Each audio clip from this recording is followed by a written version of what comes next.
Retour sur ce plateau après le journal. Nous retrouvons nos invités pour la suite des débats. Direction le Ghana pour parler de la présidentielle de 2024. Le NDC repositionne John Dramani Mahama. L'ex-président ghanéen a été désigné ce dimanche candidat du principal parti d'opposition à l'élection présidentielle de 2024. À l'issue des primaires de cette formation politique, le Congrès national démocratique, le NDC, donc, Mahama, 64 ans, a été désigné avec un pourcentage de 98,9% des voix sur les 335 000 délégués du NDC qui étaient là pour ces élections primaires pour désigner le candidat le candidat qui devait se présenter pour la présidentielle de 2024. Alors, Dramani Mahama, probablement, qui est d'abord donc est désigné comme candidat du NDC, va probablement faire face au candidat du parti au pouvoir, le NPP, mais ce sera peut-être la quatrième confrontation s'il s'agit de Nana Akufo-Addo. Est-ce que cette fois-ci, ce sera la bonne? Ou bien ce sera l'autre bonne? On dit souvent 203 bien quoi, je ne sais plus, mais ce qui est sûr, il n'y a jamais 203. Il a joué 2 fois, maintenant la troisième fois sera la bonne. Mais je lui souhaite bon vent pour ne pas être sur le pas de l'opposant Kenya qui à chaque fois revient bredouille.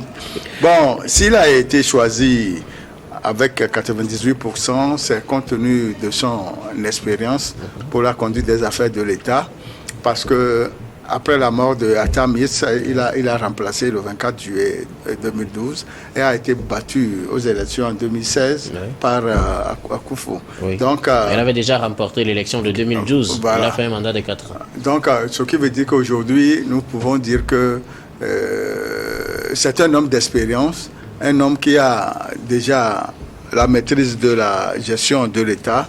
C'est pourquoi les militants du NDC ont voté pour lui, pour qu'il soit leur candidat. Alors, Louis Kamako, John Dramani Mahama fera-t-il le poids cette fois-ci face à Nana Akufo-Addo si son parti venait également au candidat puisqu'il ne pourra plus se présenter? Oui, le président a fait 2 mandats du NPP. Voilà. Est-ce qu'il pourra faire le poids cette fois-ci face au candidat du NPP?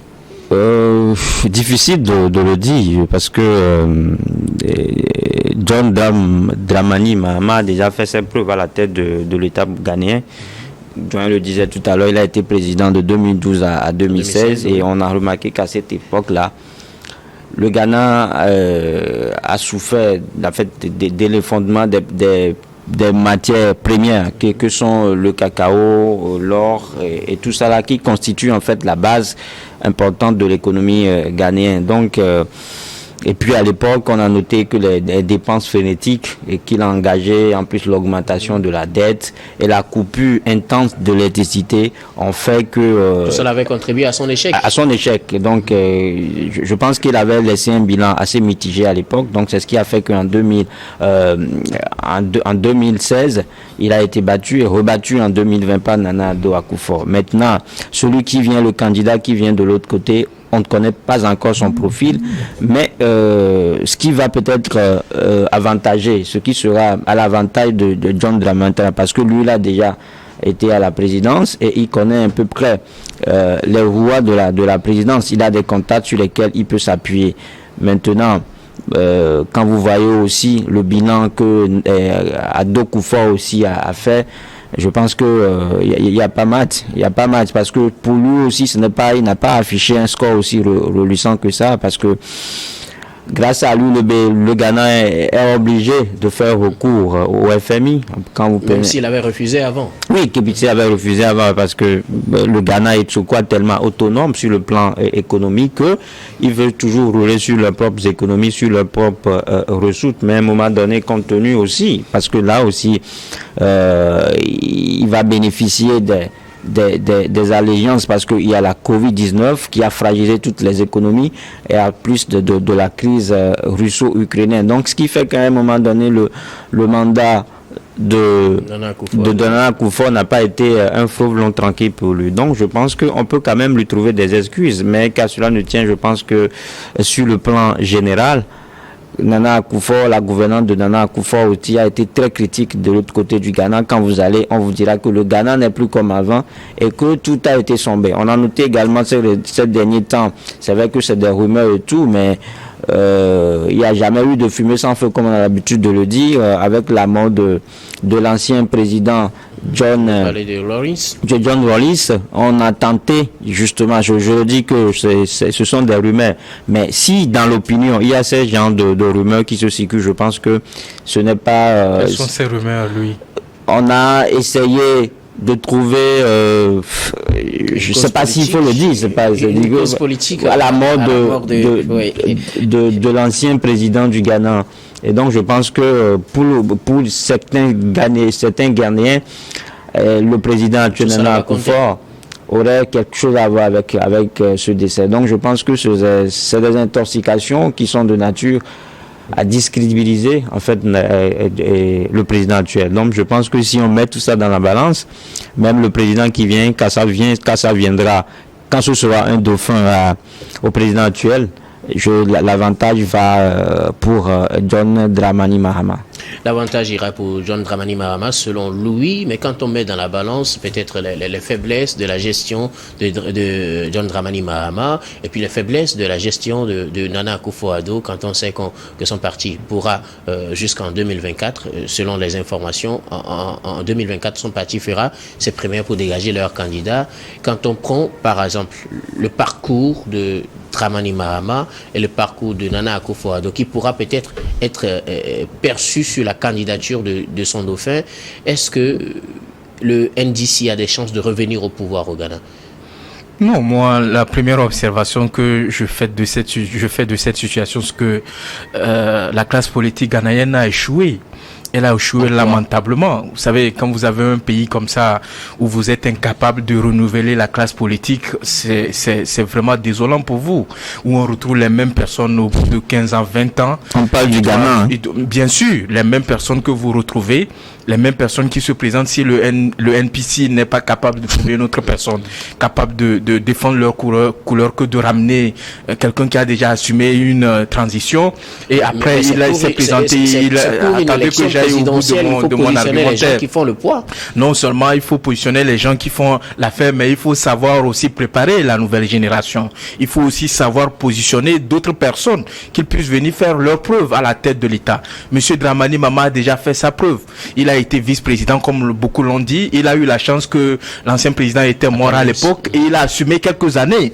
Après, les Ghanéens ont estimé qu'il n'avait pas eu assez de temps pour faire ce qu'il pouvait faire, pour qu'on puisse le juger véritablement. On lui a encore donné 5 ans. Qu'est-ce qu'il en a fait? 4 ans. 4 ans. Qu'est-ce qu'il en a fait au cours de ces 4 ans? C'est ce qui a amené le Kufuor au pouvoir. Vous savez, Nana Akufo-Addo au pouvoir. C'est ce qui l'a amené au pouvoir. Parce que les Ghanéens étaient dans une situation où est-ce qu'il faudrait ramener la même personne ou il faudrait faire une autre expérience. C'est-à-dire, c'est tout comme en France. À défaut de ce qu'on veut, on se contente de ce qu'on a. Et c'est justement ce qui justifie ma question aujourd'hui. Je disais tout à l'heure, quand on voit les échecs de Dramani Mahama, c'est des échecs qu'on pourrait expliquer par l'effondrement des cours, comme l'a souligné Louis. Et quand on voit aussi les échecs de Nana Akufo-Addo aujourd'hui, avec la double crise et ces décisions qui sont devenues impopulaires, est-ce que ces deux choses, ces deux échecs mis dans la balance, est-ce que cela ne pourrait pas jouer peut-être en faveur de Dramani Mahama, qui peut-être aussi a l'avantage d'avoir l'expérience de la gestion du pouvoir? C'est aussi ça le problème. Vous savez, le président actuel qui est à la tête du Ghana, il sait que en 2024, il ne se présentera pas. Est-ce qu'il a préparé son dauphin? Non.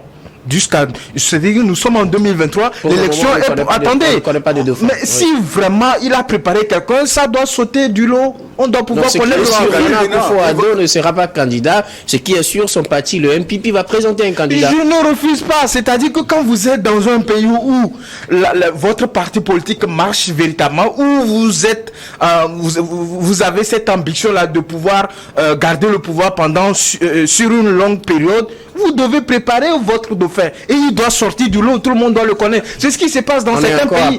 Attendez que je vous explique. C'est ce qui se passe dans d'autres pays. À 2 ans, à 3 ans, mais des profils se dégagent et vous connaissez déjà celui qui est capable de pouvoir représenter le parti politique. Mais qu'à cela n'en tienne, aujourd'hui nous sommes en 2023, on n'est pas encore allé au Congrès. de ce parti au pouvoir là-bas. Mais vous savez, monsieur Dramani Mahama, vous pensez que c'est pour leur plaisir qu'ils ont encore fait recours à sa personnalité? Celui qui a une expérience, il a une expérience de la gestion du pouvoir, celui qui connaît les rouages, comme l'a dit, les rouages de l'administration publique, celui qui a des contacts au plan international, il maîtrise la diplomatie face à quelqu'un, peut-être un novice, qu'on va amener en politique, peut-être qu'il a été une fois peut-être ministre quelque part, c'est lui que le parti au pouvoir va positionner, et vous pensez que la personne va faire le poids par rapport au bilan économique désastreux du président au pouvoir aujourd'hui que les Ghanéens décrient. Et la faute au Ghana aujourd'hui, c'est que le Ghana a sa propre monnaie. Le C10 ne pèse pas au plan international avec ses nombreux crises.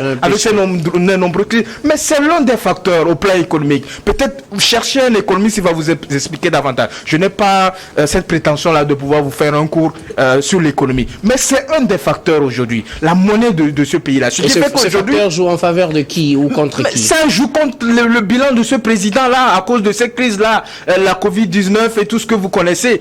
C'est-à-dire que la situation économique au niveau du Ghana s'est détériorée depuis que le Ghana est arrivé au pouvoir. Ensuite, vous savez que la situation sécuritaire n'est pas aussi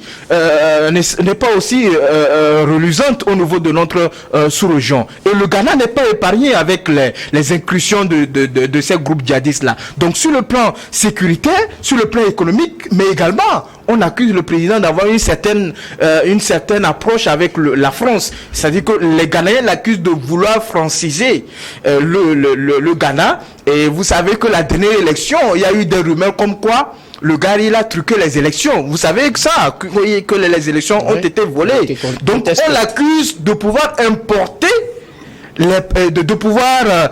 exactement, c'est ça, non? De pouvoir importer les pratiques françaises en Afrique. C'est pas, suivez mon regard un peu, de pouvoir importer ces pratiques-là au niveau de ce pays qui a toujours fait une certaine référence. Vous savez, le Ghana, ce n'est pas une surprise pour mes co-débatteurs sur ce plateau. Le Ghana est un modèle de démocratie. Répondez clairement à ma question. En soulevant ces points, ces différents points, les défaillances au niveau de la gestion de Nana Akufo-Addo, les différentes défaillances au niveau aussi de la gestion passée de John Dramani Mahama, est-ce que John Dramani Mahama fera le poids, selon vous, face au candidat qui va se dégager? C'est un bon profil, c'est un bon candidat aujourd'hui face à la situation dans laquelle nous nous trouvons. Maintenant, reste à savoir, comme certains le disent, les conditions d'organisation des élections, surtout dans ce pays qui depuis quelques années commence par perdre de sa crédibilité. Est-ce que le parti au pouvoir va essayer de truquer les élections? Est-ce que le jeu sera équitable? Est-ce qu'il y aura des garanties que à l'issue de l'élection là, celui qui sera déclaré gagnant sera le véritable gagnant? Donc il faut avoir tous ces éléments là pour pouvoir jauger. Sinon, à l'état actuel, le candidat de l'opposition, je pense que c'est le très bon profil. C'est lui qui a peut-être la chance de battre le candidat du pouvoir en place. Le NPP va organiser sa primaire en novembre 2023. En novembre 2023. Oui. En novembre 2023.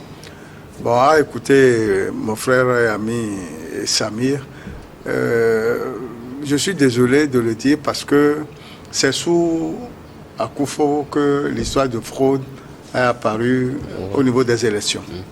Depuis toujours, on n'a jamais... Quand on parle d'élections au Ghana, c'est nickel. Mais sous lui, il y a eu ces rumeurs qui ont semé le doute et l'histoire même a fini en justice, ce qui est une première. Bon, concernant la vie économique au Ghana ces derniers temps, il paraît que c'est un peu difficile. Et comme l'a dit, la monnaie n'est pas ce qu'elle est. Et en plus de ça, la population est fatiguée du délestage et autres. Et la Covid-19 a tellement impacté sur l'économie, à telle enseigne que le président qui avait dit qu'il n'avait pas besoin de l'appui de FMI pour soutenir son économie, aujourd'hui, le Ghana commence par demander l'appui de cette institution internationale. Ce qui veut dire que ça ne va pas vraiment. Alors donc c'est le bon timing pour John Dramani Mahama de revenir au pouvoir? Moi je pense que c'est la population qui juge. La dernière fois, quand il était aux affaires, compte tenu de certaines contingences, il a été sanctionné. Akufo est venu. Akufo a fait 2 mandats. Et au cours de ce mandat, ces déboires aussi sont visibles. Et c'est toujours à la population ghanéenne de sanctionner. C'est pourquoi nous disons toujours que la conduite des affaires de l'État ne dépend pas des gouvernants. Ça dépend des gouvernés qui sanctionnent lors des élections. Et c'est ce que nous allons entendre en 2024. Louis Kamako, en mettant en portant le choix sur John Dramani Mahama, a-t-on pensé que c'est le bon timing pour lui de revenir aux affaires, d'avoir toutes les chances de son côté pour l'emporter? Oui, mais moi, de gauche, je peux répondre par l'affirmative parce qu'on l'a vu tout à l'heure, on a essayé de dresser tout petit peu le bilan de Nana Addo Akufo. Je pense que c'est un bilan assez mitigé, c'est un bilan largement insuffisant, comme l'a dit tout à l'heure. Quelqu'un a cité... Un bilan qui avait bien été qualifié au début, avant qu'on ne connaisse un certain changement de situation. Oui, mais après, on a vu comment il a... en fait, on voit ces chassés croisés avec le président français et son acquaintance avec certains présidents africains qui sont souvent critiqués, qui sont des présidents surnommés des présidents dictatoriaux, parce que chez eux, il n'y a pas la liberté d'expression. C'est pas il y a des prisonniers, il y a des politiques qui sont embastillés, qui sont emprisonnés tout le temps. C'est-à-dire que ce qui fait l'image du Ghana depuis longtemps, c'est seulement ça, c'est cette façon-là de ces dirigeants ghanéens de se démarquer des présidents qui traînent par derrière des casseroles, c'est-à-dire que des présidents qui se plongent dans une pratique peu orthodoxe. Donc aujourd'hui, quand Nana Akufo est arrivé à un moment donné, il a fait alliance avec ces présidents-là. Il est devenu ami avec ses présidents et on a vu comment Nana Akufo a traité le dossier malien et le dossier guinéen quand il s'agissait justement de condamner ces États-là, et on a su comprendre qu'il recevait des institutions venant d'un État étranger, justement de la France. Donc à un moment donné, tout ça a terni l'image du Ghana, et aujourd'hui le Ghana, qui est considéré comme un État démocratique en Afrique et qui sert de modèle à tous les pays, n'a plus justement ce statut-là. Donc aujourd'hui, le Ghana, Nana Akufo a ramené le Ghana au même pied d'égalité que ces pays frontaliers, où la liberté d'expression n'a jamais existé, où l'alternance politique n'a jamais été une réalité, où les prisonniers ou bien les politiques n'ont jamais eu le droit de se prononcer clairement sur la dualité, où la corruption et la gabegie sont monnaie courante. Donc je pense que tout cela a fait que le NPP aujourd'hui est devenu un parti politique à battre à tout prix. Donc c'est pour ça que je dis que John Dramani Mahama, c'est le bon time pour lui. Et donc Nana Akufo lui a donné l'opportunité en fait de justement devenir un nouveau président de la République du Ghana. Merci pour ces analyses. Nous allons marquer la pause puis on revient pour la dernière partie de cette émission.